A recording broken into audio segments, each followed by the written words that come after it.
joining us. My name is Bella Probin. I'm the artist and coordinator here, and I'm so super happy to introduce Zoë Carlon and Zoe Watson, who are going to be in conversation today. So, Zoë Carlon is an artist and painter who's one of the Techlee artists this year. And Zoe Watson is the curator of contemporary at the Lowry. So they're going to be talking about Zoë Carlon's practice.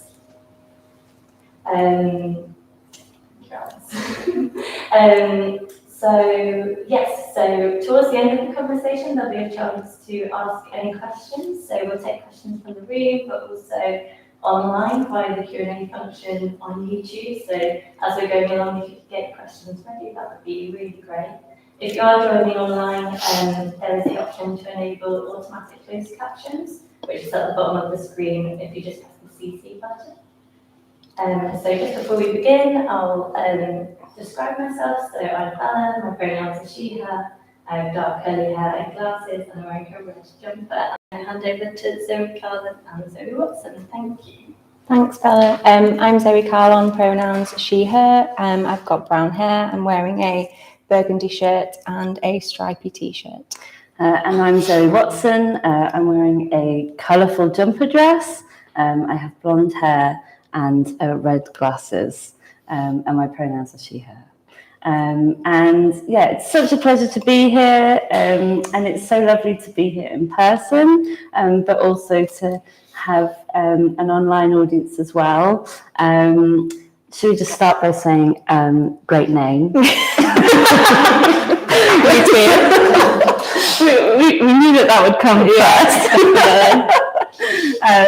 But it would be lovely just to start if you could just maybe give an overview of the last 6 months when you started the TAP programme, and also the lead up to your solo show. We've got some lovely images from that, which was at South Parade, and we'll be using those to talk about some of the work.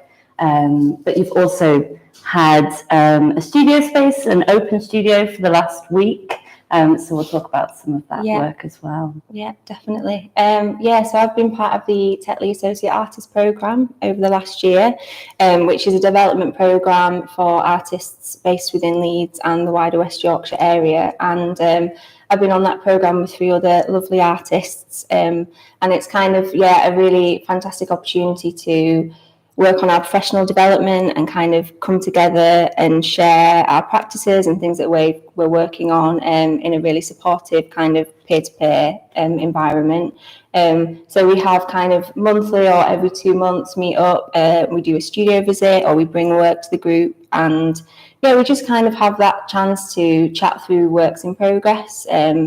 And I think it's been really lovely for me because as a painter, I kind of spend a lot of time in the studio on my own, working on things in isolation. So having that chance to share work as it's being made and get that kind of critical feedback has been really great. And I think the artists on the programme, we all have quite different practices. So we probably might not have had that opportunity to share kind of in a different way. So it's been really great for that. And I think as well, being an artist from Wakefield and based in West Yorkshire and wanting to stay here to develop my practice, it's really lovely to have that relationship with the Tetley and to feel part of that network too. So it's been really great. And how's it been like working with the Techlee team? How has that helped with your development as an artist? And I suppose it coincided with developing your solo show. So what's been your experience of that? Yeah, it's been really great. I mean, it kind of coincided, as you say, with me working on this body of work for this exhibition, which was my first solo exhibition in London, which was kind of quite a challenge. So it was really great to have the TAP network as a support around that. And I think kind of working with Bella, who coordinates the programme, and Bryony, the director of the Tetley, and that's been really great because it's kind of being able to have that insight into the work. And kind of learn from their experience. So it's good. Great. So let's talk a bit about the show. It closed very recently. But we've got these lovely images. And could you talk a bit about the show? It was called Strange Comfort. Yeah. And you mentioned already that, you know, you really kind of thought about it as a body of work. And so, yeah, could you maybe just talk a bit about that? Yeah, so the exhibition, called Strange Comfort, there was 8 paintings in the show, all oil on aluminium, which is, kind of the way that I work. And I guess the thread that runs through all the works is this kind of experience of solitude that I'm really interested in, how we experience solitude and spaces that kind of open up the conditions for that experience in relation to kind of how we live now, which is this kind of hyper 24/7 connectivity. So that kind of has an impact on how we experience space. And I think what I'm interested in is the experience of, even if we're in a physical space, either public or private space, it doesn't necessarily mean that we're consciously kind of within our own solitude. We're still kind of connected in that way, and how that affects how we experience spaces that we exist in or travel through. So I think that is kind of what the thread of all these works, kind of what runs through them really, and what I'm interested in within making the paintings. Move one along. So could you talk, I'd love to talk a bit about the process of your works. And you mentioned that these are paintings on aluminium board. Is that something relatively new to your practice, or is that something that is that a material you've always worked with? Yeah, so I started working on aluminium probably a couple of years ago now, and one of the paintings in the exhibition was kind of the first fully resolved painting that I made working on aluminium. And previously to that, I was working on wooden panel with kind of primed with gesso, really kind of sanded back to make a really smooth surface. So the aluminium's really lovely because it's kind of completely smooth and non-absorbent, so the paint kind of sits on it in a really kind of satisfying way. And I think for me it felt like a really kind of great natural progression from working on board, but also the way that I work in terms of making a lot of drawing and sketching before I go onto the panel.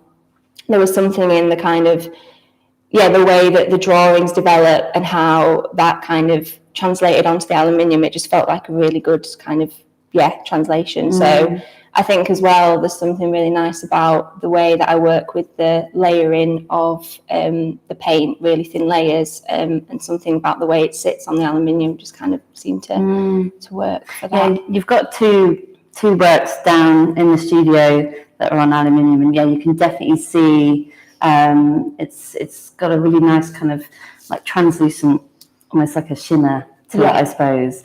And the really nice thing about your work in that space is that you've shown, you've got some sketchbooks there, and you've got, all your drawings on the wall. And it's really lovely to see how, all the different approaches you take. I know you work relatively slowly on works, but there's quite a prolific kind of process in the lead up to a finished painting. And you'll kind of explore all different avenues. Definitely.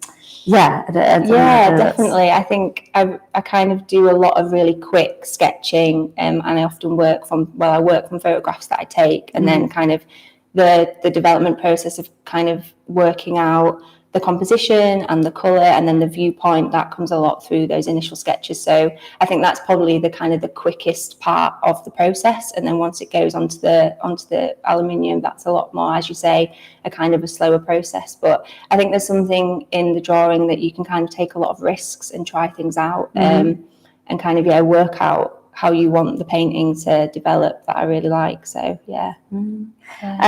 so you mentioned you take photographs. So is that the kind of almost like research at the beginning? Do you just tend to take photographs as you're walking on a daily basis? It might not necessarily be an end painting, but what is that process? Are you collecting just lots of images that might I think so. I think it's definitely collecting. I think, I kind of only thought about maybe the significance of it fairly recently with, the photographs are always taken really quickly, kind of just on my phone, always when I'm on my own, kind of traveling from the place, or, you know, going from one place to another, and something will kind of just catch my eye, and it's that observation and kind of, giving attention to that thing. And then I'll then, keep the photographs, and then there's kind of a process after that of like selection and a cropping, and choosing elements of the scene to kind of hone in on. And then I kind of keep them stored away, and it might be, you know, a year or so later when I come to wanting to make a painting, and I'll kind of find something that I feel I want to develop through the painting process. So a lot of the photographs from the exhibition, some were taken kind of as early as like 2018, but some were quite fairly recently as well. So sometimes there is quite a large kind of gap between the original photograph and then it being developed into a painting. And that editing process, is it, and like, do you get an instinct? You know, what is it about, what catches your eye about one particular image that you want to explore a bit further? I think a lot of it is to do with kind of the viewpoint and the entry into a scene. So like a lot of the time with the crop, it'll be a specific way of framing a scene, and how it positions the viewer in relation to it. So I think that's something that is really important to the work. And kind of just giving attention to a specific thing. You mentioned that, you know, when you're taking photographs, it what catches your eye, and you're usually by yourself. And I really get a sense when I look at your works that, you know, that it's you taking these photographs, and that you've got this curious nature of just observing things in the world. And there's often, there feels like there's a bit of a narrative around it, and that might be the way you crop it, or, I mean, we'll talk about some works in particular, but it's kind of really interesting to see which images hold, and, you know, and start to develop into paintings. Yeah, definitely. Yeah. So you were talking about cropping, and I think we'll look at some paintings in detail. But what is it about cropping an image that's important to refining the painting? I think there's something in the idea of like the threshold or a barrier, and how that creates like a different experience of the space. So kind of what I was saying before about being really aware of the viewpoint into the scene. You know, there's always something within the work that, like kind of acts as that barrier or creates that sense of depth within the space. So either that you feel as a viewer that you can enter into the space, or you feel that you can't, you know, there's kind of that play between those two things that I think I'm interested in. Yeah, here you can see, you know, the window frame. There's always some sort of, well, as you said, threshold that makes you as a viewer, that kind of voyeur, peering in on something. Yeah. And again, that kind of conversation between private and public, and you know, what might be a private space is something that we're accessing, I suppose. Definitely. And while I'm looking at these four here, I think it looks to me that lighting is quite important as well. And you know, almost like each work is sort of setting a scene. I mean, this is something that we've talked a bit about before, and with most of your images, they're kind of void of people. But it's almost like something's about to happen, or something has happened. And I love that anticipation, or you know, in my mind, I'm kind of building up a narrative of that place. Is that something that's important to you? I think so. I think it's kind of, I guess, goes back to that idea of them being these like fleeting observations. So that sense of kind of coming into the scene just before something is going to happen, or, you know, following that, it's kind of part of that experience of like the transitory space, and it being quite a fleeting experience. And kind of going back to what you were saying then about there being these thresholds or like several spaces within the painting, I think that links into that kind of experience of being physically within space, but kind of like within your own consciousness outside of the space at the same time, if that makes sense. So I think that's kind of how that, that works. Yeah, when you're talking about multiple spaces, I'm immediately thinking about Night Tram, which is visible here. And I think that's one of the earliest works from the show. But could you, maybe talk a little bit about where you were? Because I think that's, a time that you're quite fond of. Night Tram was the first painting that I kind of made fully resolved on aluminium. It's quite kind of a change in my practice. And I think what was interesting to me about that space was creating this kind of quite awkward composition, this feeling of being inside, this tram, inside this physical space, but also being able to depict this reflection and kind of then the further space of the passing nighttime scene. And I think, this painting, it's quite a good example of the way that I like to work with really quick kind of gestural brush strokes, which when I work with liquid, which is the medium that I mix the oil paint with, it kind of allows you to have this lovely kind of translucent kind of brush stroke, so you can layer on top, and that kind of creates this sense of there being, there's a lot of layers. So I think we've got a detail of it that kind of shows it. The window, there's a lovely kind of frenetic energy, and you get the sense of the movement of the tram, I suppose, and the night scene. And, I think with a lot of your paintings, I'm very quickly transported to somewhere. It might not be the same space, but somewhere similar. There's a familiarity about it, and that kind of everyday nature as well. And so there's something, I suppose that really ties into the title of your show, Strange Comfort, but you get a sense of there's some kind of comfortableness, but also slight uneasiness. And there's this kind of jarring of being drawn to them because you're familiar and you're longing, but then there's something that might make you feel less, I don't know.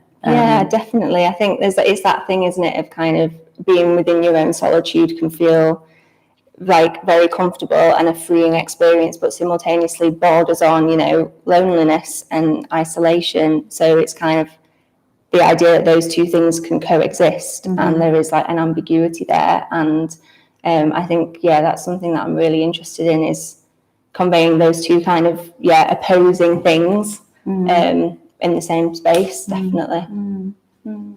And while we're on a kind of detail of a painting, I just wanted to kind of maybe talk a bit about the titles of your works. They're kind of very matter of fact in that they're stating what the place is, and you're not kind of leading, a viewer to feel a certain way.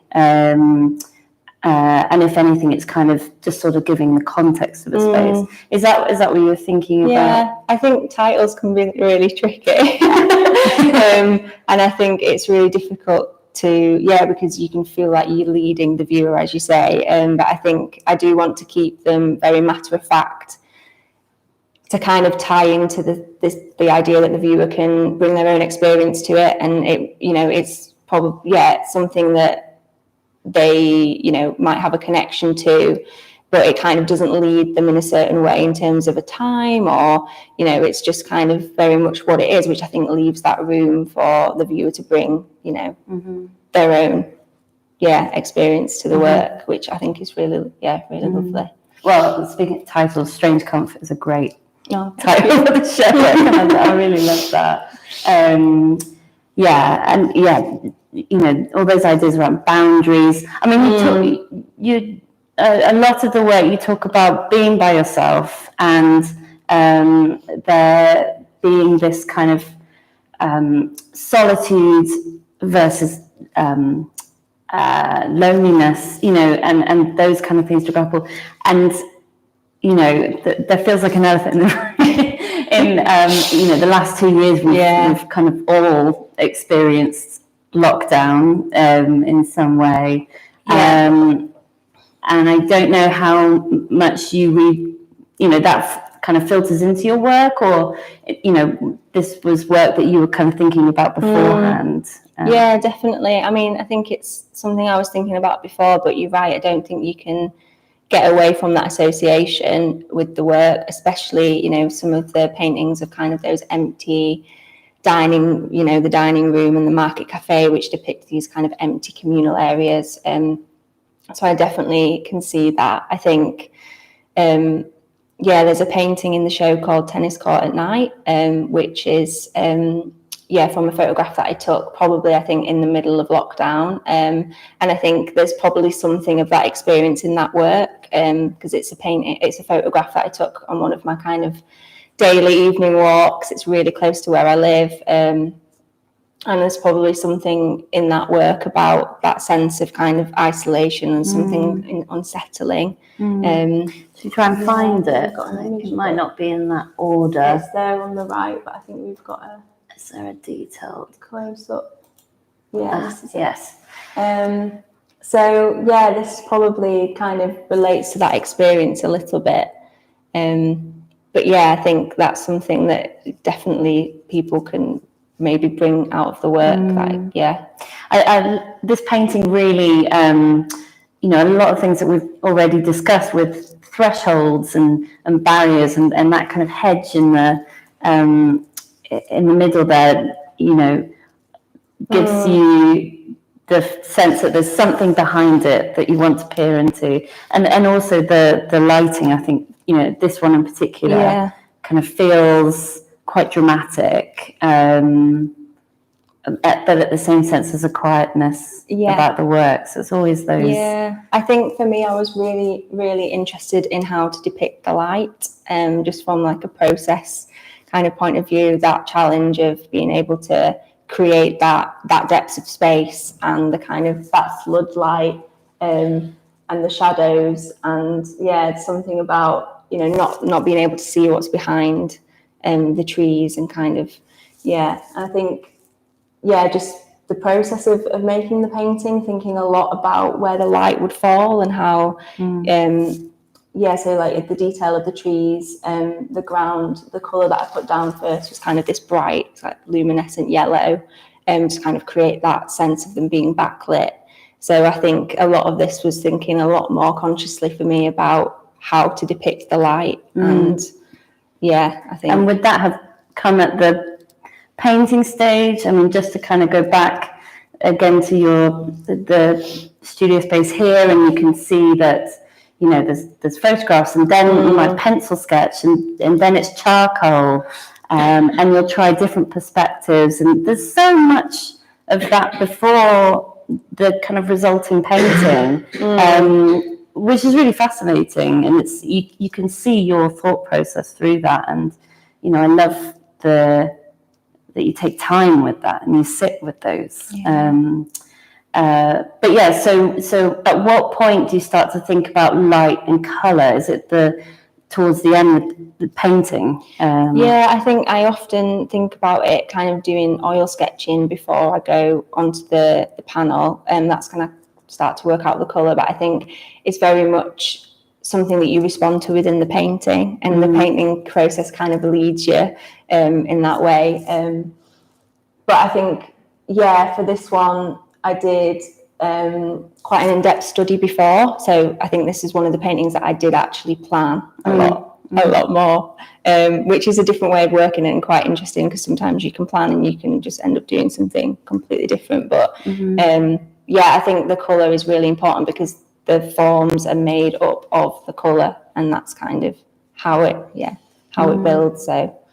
And also, I suppose, with this work and this particular location, you said that, this was part of your kind of daily lockdown walk. So you're clearly quite familiar with it, and you would have been seeing it repetitively, whereas something like Night Tram was a spur of the moment photograph. So, I don't know, was there a different approach to this painting?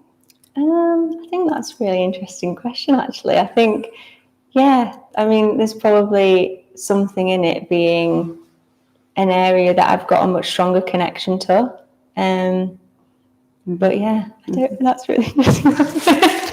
It's interesting to think about that, definitely. Yeah. I don't know, I just think when I think about the lockdown more, at the time it might have felt quite laborious, but actually, I don't know, thinking back, you start to look at spaces, and I feel like you have such a curious eye for spaces and place, with all your photographs, but I suppose with this one it was something that you were purposely going back to, so it's almost like drummed in.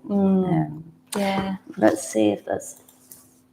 So, Market Cafe, you did mention this one before, and again, this is, to me, this a really kind of lovely, colourful, bright scene, and kind of really drawn to it, and it feels like a welcoming space. But at the same time,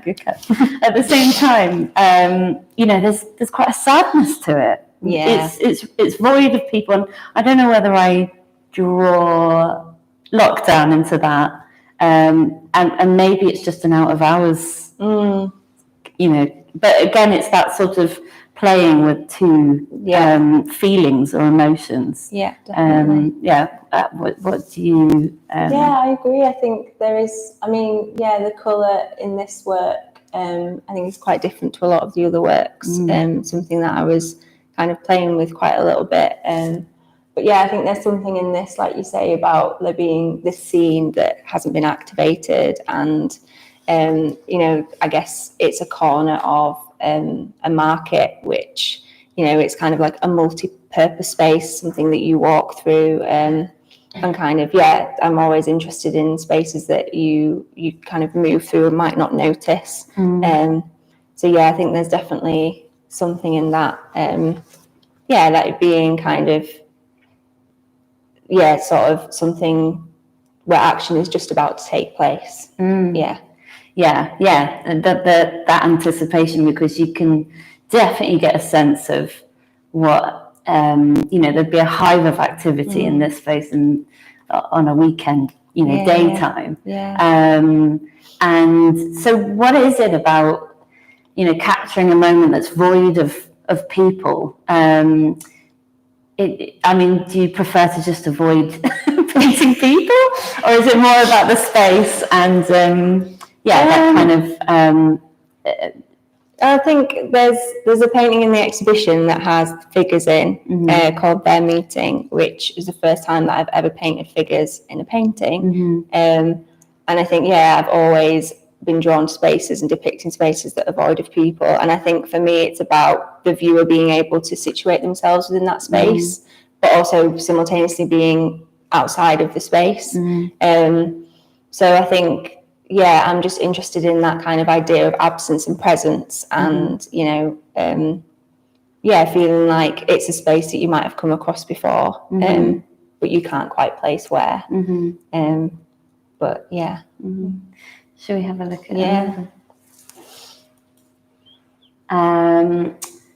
Flowers in Town? We've talked about this work quite a lot. I'm kind of really drawn to this work. I immediately find it funny. It fills me with joy, and I think it's something very much to do with the cropping of it, and the way it kind of looks stacked up that it might almost topple over. So there's something,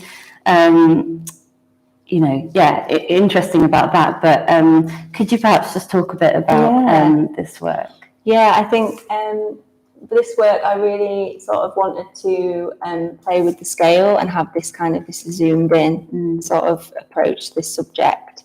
And I think, I was just drawn to it really because I think it's something that we all come across, on a daily basis, this kind of within town centres. It's something we can all recognise. This kind of quite concrete, like this ugly concrete planter that's kind of got these, stacked with these bedding plants. I think there's something in it about, something being on the periphery or something that you don't notice, and then giving attention to it and choosing to kind of elevate it in a way, which I guess might link into like this quite humorous kind of side to it. But I think as well it was the idea of being able to paint this quite what I want, like the form of it, and this quite kind of this concrete planter, and then the process of painting the flowers, which it's very kind of like loose brush strokes, and the colour choice, which is kind of quite like artificial.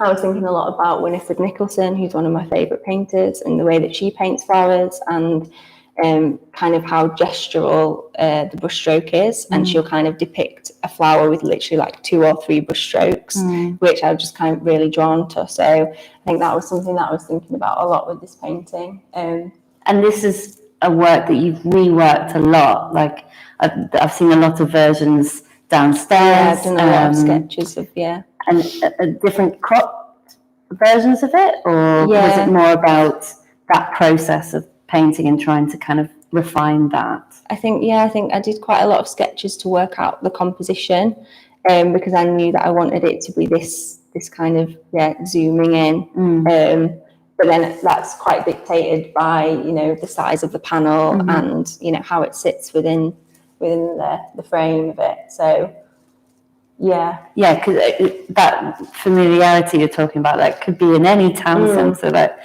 I recognise those in Bournemouth. So there's something again familiar. It's a lot smaller, this work, than any of the other works in the show. Were you kind of actively trying to make it a sort of quite a small, delicate piece? I think I really like there being that relationship between larger works that depict spaces that you feel that you could enter into, and much smaller works that are kind of cropped, or like kind of that zooming in on a subject, which means that you look at it in a different way and have a different kind of experience and relationship to it. And when they're kind of shown together, I kind of guess it kind of gives this feeling of entering into multiple spaces and having kind of different experiences and moments within those observations, I guess. And you mentioned Winifred Nicholson, and downstairs in the space you've got some books out and you've got some references. So have you been reading anything in particular that has informed some of the works you've been making, or any artists that you've mentioned Winifred, artists that you kind of... Winifred Nicholson's big influence, and I looked a lot at works by Hammershaw, who is a Danish artist who depicts these kind of really silent interiors that are really beautiful. And there's a book by Julia Bell, which was published in 2020. I think it was kind of like the height of lockdown, called Radical Attention, and it's a long essay. And within that book, she talks about kind of our attention and what we give attention to in the context of kind of connectivity and constantly, that kind of click, scroll, reward habit that we kind of fall into. And she talks a lot about the idea of solitude within that book, and that's been something that I've been really interested in. I would definitely recommend it to everyone. It's a brilliant book. But she kind of talks about the importance of being in charge of our attention, and how it's not something that we kind of can take for granted anymore, and how like when we are kind of on our own within space, we have to choose to really be alone, because we're so used to that constant connectivity. And that's something that I've been thinking about a lot with these paintings. Yeah, that's really fascinating. And I feel like you're incredibly attentive to your spaces around you. Like you're always observing and noticing spaces that are empty, or I don't know, we talked a bit about off and on spaces. So maybe when a cafe is closed and it's not performing, and then when it opens to the public and everyone's in, and then it's on and it's alive. And I love that you are drawn to spaces outside of those times. and also I guess I keep thinking about sound with your work, which is or lack of it. Yeah. Everything feels very silent, Yeah. and you mentioned the word silent. I think that's what reminded me. But yeah, there's something very well, I suppose again there's that two-part thing. It feels peaceful but also slightly eerie. Yeah. But always quiet moments, and I don't know whether that's something you feel when you look at them, or maybe it's something about being on your own when you take those. Definitely, yeah, definitely. I've not really thought about sound before, but that's like really interesting. Yeah, definitely. I think they are. I'm really drawn to those kind of quiet in between moments and depicting them. Yeah. Let's see if there's any other. Is this? Yeah. So this is their meeting, and you touched on it because this has people present in it, and I really, I love this painting for a lot of reasons, but I particularly love how you've cropped it, and it's almost like how much can you get away with to suggest a whole scene. Yeah. So for me, I kind of really love the mirroring of these two people that are sat at the table, which I think you tend to do when you're sort of comfortable with the other person. And I don't know, I then start to build a whole backstory. But there's this, again, it's that angle that's really important, I think, because you feel like you're there looking, or perhaps a waiter, or looking down at the scene. Is that definitely. I think this painting, even though it has the kind of the two figures as the central subject matter, I was like really thinking about the third figure, who's kind of like absent from the scene, as you say, that onlooker who's kind of intruding and looking into the scene. And I think, I was thinking about the feeling of being alone within a communal space, and kind of operating and feeling both within the space and apart from it, but also, there's something in that kind of sense of there being the arm as a barrier and intruding into the scene. I think I worked from photograph for this work, and I was constantly thinking about, what didn't need to be in the scene, and like taking things out and kind of making it as kind of the sort of the basic, the most kind of, what information needed to be there to kind of give that feeling and that sense of a space. Did you say you removed, I think, like a wine glass or something? Yeah, there was a bit more mirroring going on to start with, because there was another glass that I took out. But I think, I really like, I'm really drawn to painting that is kind of just kind of how you can, point to something without it being, told in a way. That makes sense. Yeah, definitely. I find it's really interesting to hear how you'll sit with a work and rework it and tweak it. And, even those two works downstairs that are on Aluminium, you mentioned that they are not finished, they're studies, and, they're kind of in the process. I think it is kind of quite a slow process sometimes, and I work, like all the paintings in the exhibition I worked on at the same time, and I'll often kind of go back to things, and I think that's something that can be frustrating at times, but I think it's that kind of feeling of sitting with the work for a long time and kind of learning from it, and it develops slowly, but it's it's good to have that time, I guess, to sit with it. That's great. Are there any other works that... I don't think there were. No, we might have talked... Well, I mean, could you maybe talk a bit about, in the studio space, keep doing this, down there, and you've got some larger drawings, and so is that what you're kind of wanting, well, now you're kind of looking to develop and think about scale a bit more? Yeah, I've been working in the studio at the Tetley, which has been really lovely for the past month.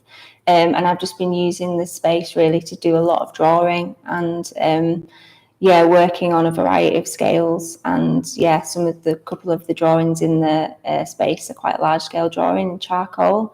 So I think something that I kind of brought out of the exhibition was really thinking about scale a lot more consciously. And that's something that I would really like to develop. So working on large scale drawing and then hopefully kind of a much larger aluminium panel, which would be really great. And how does kind of scaling up change, the process or your approach to painting? Is it kind of by filling a surface, maybe you kind of changing the strokes? I don't know. Yeah, definitely. I mean, I think it's changes a lot to do with the gesture and because it's kind of inhabiting that bigger space. And definitely will change the brushstroke. And I'm always thinking about, kind of how the brushstroke can be evident and that gestural kind of quality to the work, which I think would be really exciting to see that on a larger scale. And just, I guess when you work as a painter on a larger scale, you kind of using your body a lot more. So it's going to impact that. Be exciting to see how that goes. And what about charcoal? Is that, I get a sense from looking at those charcoal drawings that they're done quite quickly. Is that they're almost like a sketch? Is that why you use charcoal? Yeah, definitely. I think I just really love that it's, you can be really gestural with it. And I work really, really quickly in the charcoal and you can kind of just get a sense of the space really quickly and it feels quite instinctive. And it just, it's quite, you can take the risks and so I think, it's just, you get kind of like the bare bones of the structure and the composition and that seems to just work really well in the charcoal. So, because they look really lovely, but there is just something about your colour palette, and that really, I just love seeing the colour and the application onto that aluminium as well. So it feels like a necessary process, and then you start to think about colours. I think the charcoal is very much kind of the structure and thinking about composition, and then I'll get to a point where I get quite frustrated because I just really want to use colour, and that'll be when I know that I need to kind of then I'll make a lot of oil sketching and work out the colour that way. There's a lot of planning. Do you think? Yes, I feel like I don't plan any. There's a lot of like really thinking about form and I mean there's quite a bit of process. But that's I kind of really like that. Definitely. Yeah. Is there anything else you wanted to? I don't think so. I feel like it's really, really lovely to chat to you. Thank you. Oh, it's been really lovely. Such a pleasure. But I wonder if we've got any questions here or in the virtual world. Does anyone have any?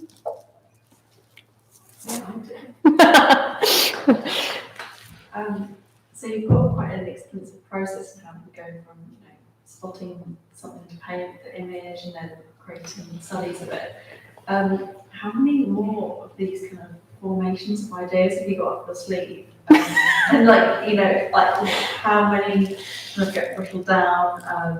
Like the selection process. Yeah. How do you kind of make that selection? I guess. Yeah, I think it is really difficult to pin it down. I think we actually chatted about it a little bit as well. I think that, it's something that I would like to be a lot more conscious of.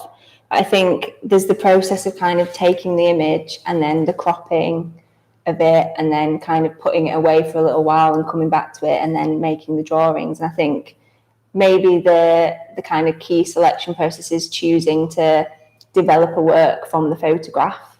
But I guess there'll be something in the photograph that I feel is going to translate well into a painting, but then of course it moves really far away from the original photograph within the process. So that's probably kind of the key point of the selection. But I think it is a really interesting question. I think it's something that I kind of probably do quite unconsciously, so I'm not really sure how to pin that down exactly, but Yeah, maybe it's something compelling there. yeah, Yeah. yeah, definitely. Yeah, I think when we talked about that, you felt bad because you didn't know how, there wasn't like a formula, it was an instinct. But I think that's so important that, you know, it's something that's drawing you to it. Yeah. Yeah. Yeah.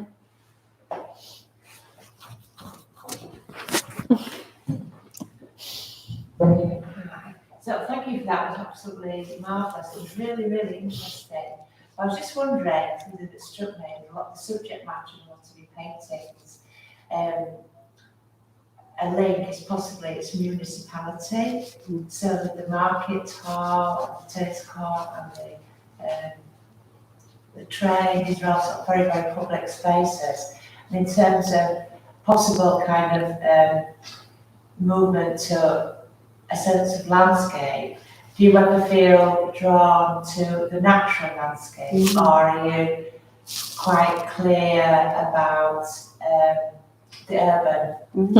Could you just repeat that as well, because I don't think it caught on. Oh, okay. So not the whole question. Okay, yeah, being drawn to the natural landscape as well as these. You think about maybe the future, or is that? Yeah, I think that is really interesting. I think you're right. I think they are always these spaces that are kind of, have that municipal element to them, or spaces that have a purpose, or, kind of, they're like functioning spaces, or spaces that we kind of, they have that element to them. And I think there's been a lot of,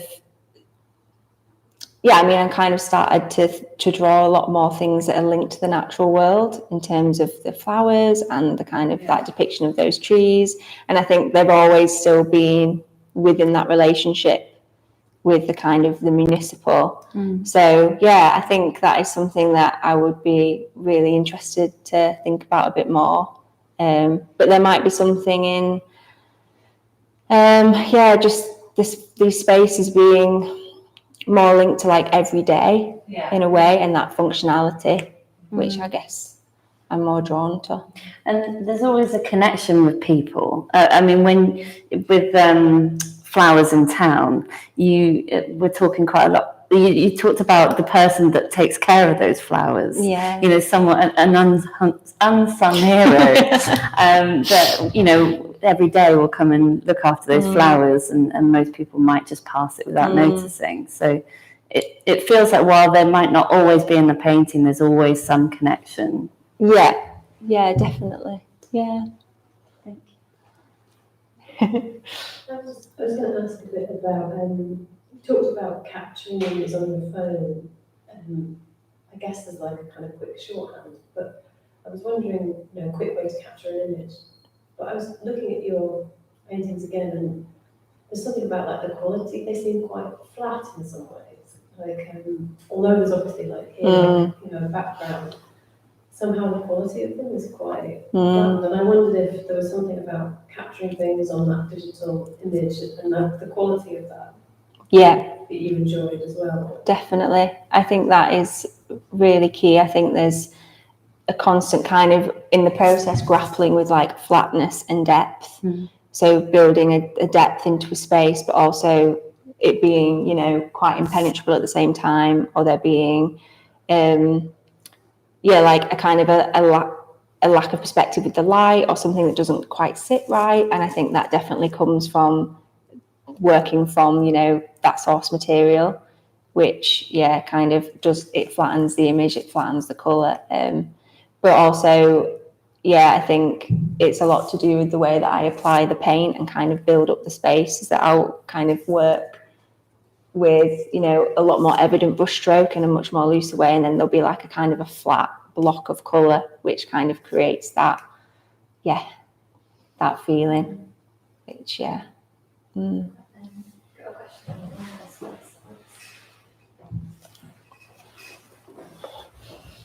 Hello, a question from Jenny, who's one of our online audience. She says, how will strange comfort inform your future work, or do you think you will explore new practices? Big question. I think that I've learned a lot from working on a body of work for, a kind of a solo exhibition. I think that it kind of, you end up like working in a different way because you kind of have to, draw this body of work together, which has been really, really great. And there's been quite a lot of surprises to come out of that, which I think I need to learn from and think about a lot more consciously. So I think it's really kind of, an exciting time at the moment to think about how that might progress. But I'm definitely continue to work in the way that I work at the moment, and carry on with the kind of the interests that I have. So Any more questions on that? Any questions in the room? Well, I suppose we'll draw that to a close Yeah, then. thank you, Zoe. Well, thank you, Bella and Alice, for facilitating the event. Thank you very much. And to the rest of the Techlee team, Brian and Georgia.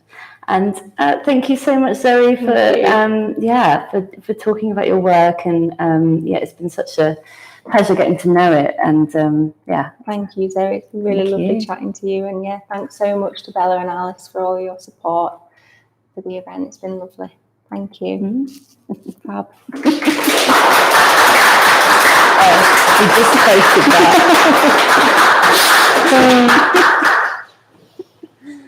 Thank you. Thank you.